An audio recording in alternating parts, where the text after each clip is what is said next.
that is the one mistake we always make. We try to go to the marketing 102 and get complicated and get fancy. And marketing 101 is always where it's at, and avatar is always where it's at. So I really wanted to share that with you, because if you do have a mission and you do want to be of service to people and you do want to change lives and you do believe that the money will come from that, which we totally believe and stand for, then that's the way to start. That's the foundation. Don't build your house on quicksand.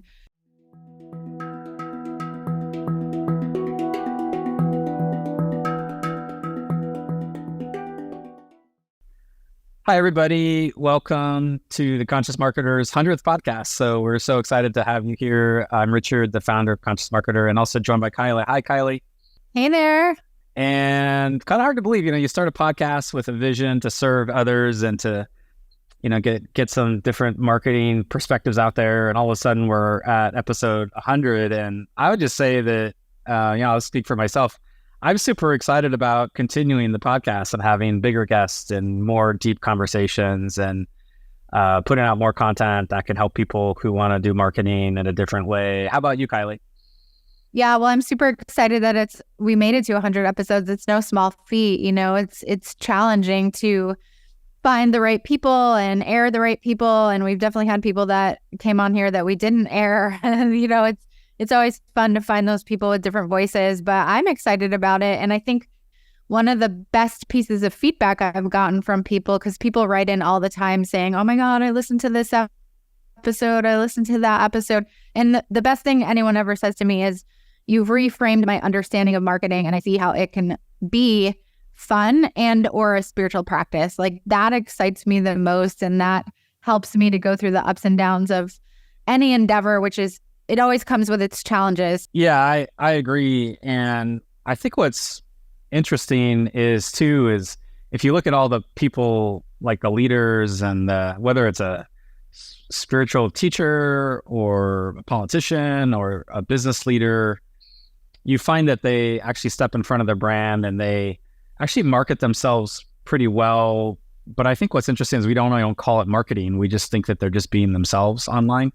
And maybe that's rule number one, just be yourself online. Because if you're either trying to follow somebody else's formula or be something that you're not, that normally ends quite badly, and people can kind of sense the authenticity, and it doesn't work. I mean, in my earlier days, maybe when I didn't have so much confidence and was really young, me in my 20s, we always play kind of like living two lives games, but there is definitely a point where you have to just say, enough's enough, and I'm just going to be who I am, and the world's got to either take it or not take it. And, sometimes that means you're agreeing with everybody, and other times it means you're controversial and you're just standing for what you think is right, for your product, for your market, for, sometimes it's a movement, and we don't always call that marketing. Sometimes it's marketing toward a launch or something, but often it's just the ongoing connection you have with your audience has to come from this place of authenticity. Absolutely. And I kind of see it as finding your voice as you go along, right?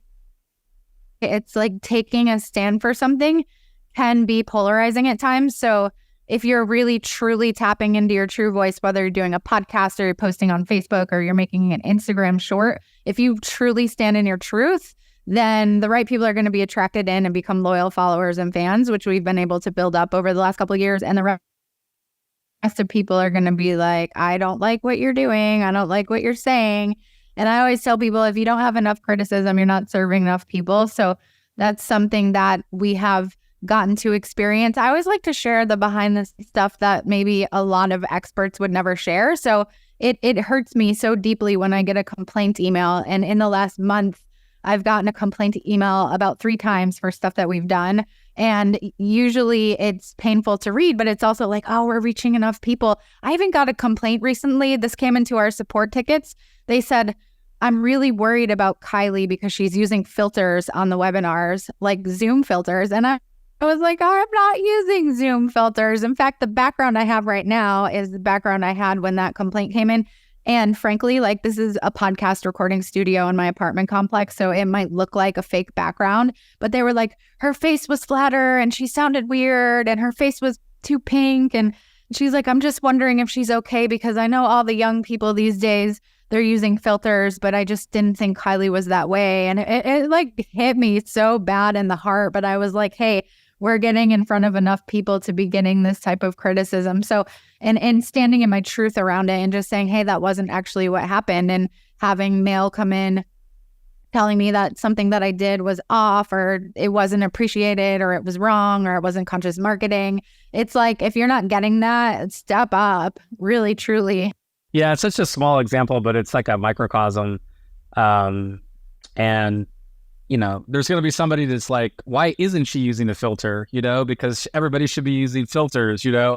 And so that's the funny thing about when you put yourself out there, there's always going to be somebody for or against you, and you can't do anything, you know. I don't know who said it, but somebody was like, if I posted something about dogs, somebody's be like, why don't you post more about cats? You know, it's like, you're always going to get like somebody doing the opposite. Well, for this 100th episode, what we thought we would share with you is, you know, there's kind of one, we were kind of thinking like, what's the one thing that if you get this right, then, you know, a lot of other things don't matter. And then if you go down the opposite way or you go down the other road, you know, this fork in the road, right? If you go down the other way, it normally ends badly, or it normally it normally kind of taints whatever you're going to do online. And so I was thinking a lot about this. A lot of happens over cups of coffee in my world, sometimes in the shower too. But I was thinking a lot about this in the last week, and I was actually talking to somebody that wants to do a launch, and this person kind of started to go to the what would maximize revenue and what could we do to do this, and kind of my thinking around that kind of brought this to the surface. And it's not that we shouldn't think about what's going to make money in the market, but I think that the starting place, and I think the most important place to start in marketing is with your intention. And I think having like a pure, clean intention, I think it's the most important thing when we start to get our services in the world. And the starting point for us is always this intention of how do we do what's in the highest good for our clients, and how do we serve them? How do we find something that like excites us so much about helping others or making the world a better place that we want to get it into people's hands? Because we know if we do that, and then if we can get that in their hands, and then we can, you know, the step two is actually how do we over deliver? How do we, once they join us on the journey as a mentor guide, how do we get them the results? You know, how do we make sure that happens? And then it's kind of inevitable if you do the first two things that you'll make some money on the back end. And some ideas are better than others for like generating cash and income and abundance. But I will say that it doesn't much matter if your intention isn't right from the start, and then you're not totally committed to over delivery for the client, number two, you know? And so it's just one of those things, and it's hard too, because if you're running a business and then you start to think about marketing, the business numbers, you just got to like kind of back up a little bit and kind of remind yourself why you're doing all this, why you're online. And I would say for people there are a lot of people out there, probably not as many listening to this show, but they're like, look, I just want to make money. I just want to make as much money as possible. I don't really care what I do. And so you're probably not our target, our ideal audience. You know? There are other podcasts out there you can listen to, but our kind of thing is like, well, let's do some good in the world and make some money, kind of as almost like a byproduct of that. Absolutely. You know, recently I took a serious financial hit. I had a significant amount of money stolen from me, and I reached out to one of my friends just for spiritual support. He's always been a mentor of mine, Mike. And one of the first things he asked me was, what's your biggest vision? And how do you want to serve people? He didn't get into the nitty gritty of like, here's how you're going to make your money back, or here's what you can do to replace it in a year or whatever. That's what I told him. I want to replace it within a year, which totally sucks. But he asked me, what's your biggest vision? Like, who do you want to help? Why do you want to help them? And I think I can't remember who said this, like him or hate him. I think it was Tony Robbins who said, if you want to make money today, go figure out who it is that you want to serve. And I think, we can separate the message from the messenger. If you're not a big Tony Robbins fan, maybe you are, maybe you're not. But it is so true. And what I was sharing with him is that it's always been my mission to change the global story. When I was younger, I did a lot of research on different institutions that had written the stories that were circulating that had the most power. And I could see how a lot of things that I believe are broken in our society and broken in our culture come from those stories. And so my commitment has always been, what happens if we tell a different story? And people have asked me, what story do you want to be told globally? And I'm like, I don't think that I know. But what I do know is I can help people whose voices have not been heard all that much tell their stories, because the more we can do that, the more balance that we're going to have in the world. And actually, we have a story course coming out with Sounds True really soon that I hope you join us for.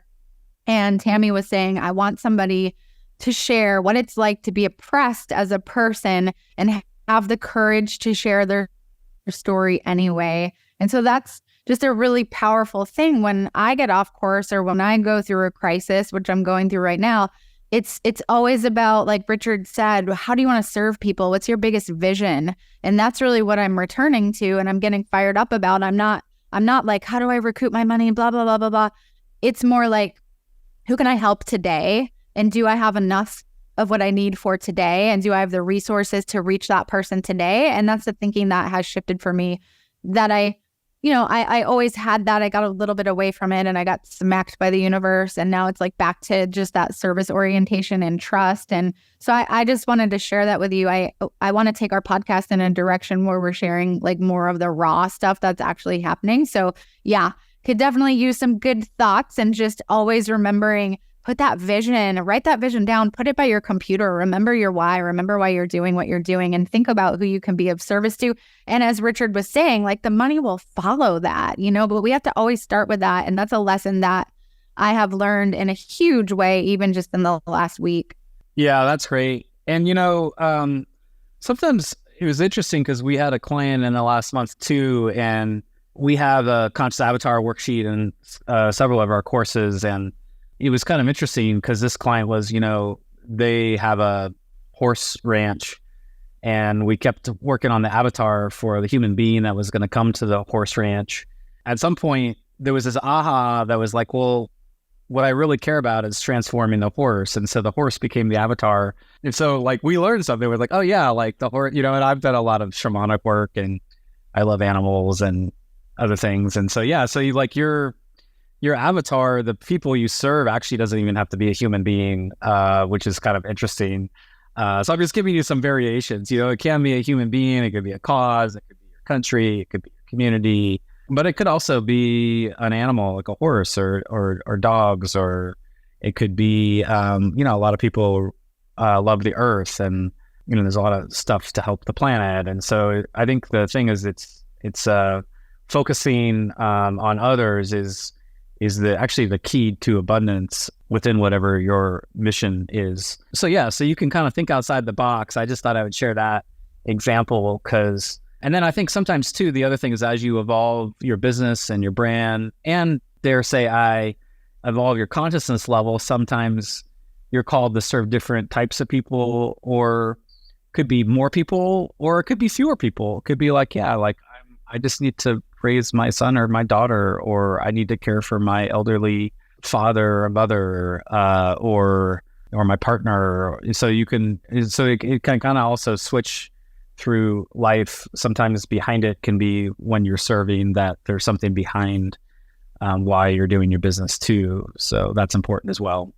Yeah, I love that. Yeah, the horse being the avatar is amazing. And it really is just getting in touch with that person. And we can have a person in mind that we want to be of service of, but then we have to dig a little deeper. In every single course we teach, even our high level mastermind, I start everybody off on an avatar sheet that I have them do. And it was really cool. We got the feedback a couple of weeks ago. We were speaking to one of our clients, and she was like, at our live event in Nashville, it hit me so hard because Kylie said, if you don't have your avatar sheet, we can't help you.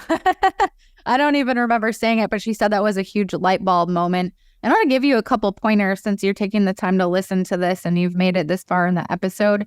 One of the most important things that you could do if you really really want to be of service to a specific person is understand the fact that however you're helping them and whatever transformation you're helping them receive, they have tried to get that transformation in the past. My friend Jeffrey, we've had him on the podcast, and we've also had him teach our high-level mastermind clients. He's just delightful. He told a story about his father having a heart problem, and he went to all these different experts, all these acupuncturists, all these herbalists, all these doctors, and nobody could diagnose the problem. And when he finally found a doctor that could diagnose the problem correctly, he was happy to throw as much money as he had. And so the point of that story is that when we can properly diagnose what's going on with somebody and we can share with them the problem that they have, why they have it, and most importantly, why what they've tried in the past has not worked for them, then they will trust you to have the solution. So I feel like what I just said was a little tangential to what we're talking about. Every time I get away from this, the campaigns totally flop. Like I was working on a campaign about a year ago, or maybe it was earlier this year, and our sales were like 30% of what we wanted them to be, and there was maybe 8 or 9 days left in the campaign. So I reached out to the person of the company that we were promoting, and I realized I'm not in touch with their audience. Like I'm not writing specifically to their audience, because if I was, we would be crushing it right now. And I sat down with the person who knew the audience the best, and I asked her, what are they going through? What's going on with them? What have they tried? Why are they suffering? Why are they struggling? And she gave me that information, and I literally just dictated it into an email. I didn't even change anything she said. And we ended up like tripling our sales that last week. And then that email worked so well that I ended up using it for another launch that we did. And it had that email got 66 sales, where the rest of our emails were getting like 20 or 30 sales. And that email just rocked it because it spoke so deeply to people's pain. And so I really just want to leave you with that, because I feel like that is the one mistake we always make. We try to go to the marketing 102 and get complicated and get fancy. And marketing 101 is always where it's at, and avatar is always where it's at. So I really wanted to share that with you, because if you do have a mission and you do want to be of service to people and you do want to change lives and you do believe that the money will come from that, which we totally believe and stand for, then that's the way to start. That's the foundation. Don't build your house on quicksand. Get in touch with your audience so deeply that when you write to them and you speak to them and you make videos and webinars for them, that they're like, oh my God, that's me. Yeah, I love that. Connecting the avatar and really connecting with how you're serving. And I'll just kind of bring to the front too that there's definitely kind of coming back to intention. I think it's really, there's like kind of 3 stories that connect with intention. And there's like your backstory and why you care about, why you have the intention. Normally that comes from your previous, your past, and so it's your backstory. And so the intention often is birthed from there, but then your current intention is really part of the current story of how you can change somebody's lives, because what's possible for them and they don't. And then there's also the future intention, which is the future story that can happen for either that person, a movement, the horses, the planet, a movement, and so it's like you're transforming your past story into the present story, into the future story. It's like this flow through between the 3 things. But it's all connected to the single thread of a pure intention of the why you're doing it. Because we always hear, just focus on your why, but a lot of it is kind of getting a little more granular with the intention of how you're going to serve and what that really means to the world, and how you are rewriting people's stories. You are rewriting your own story as you put your work into the world. Absolutely. Well, hopefully you got some value out of this today. We definitely want to encourage you to get out there and be hungry and be of service, and don't worry about complaints or people thinking you're using filters when you're not, or people being mad because of something you wrote on your sales page. Don't be discouraged by any of that stuff. Just show up and rock it out and do your thing, and surround yourself with mentors, surround yourself with people that support you. Be polarizing, get your message out there, know who you're serving. I feel like that's kind of the main key takeaways for today.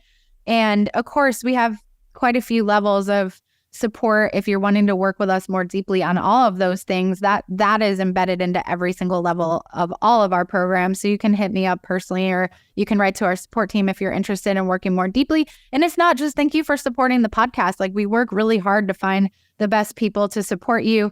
We work really hard to get this produced every week, and we do it just purely of service. And so thank you for being here. We appreciate you so deeply. And, let us know your feedback. If you love it, if you don't love it, if there's something you want to hear, if there's a guest you want, we're easy to find.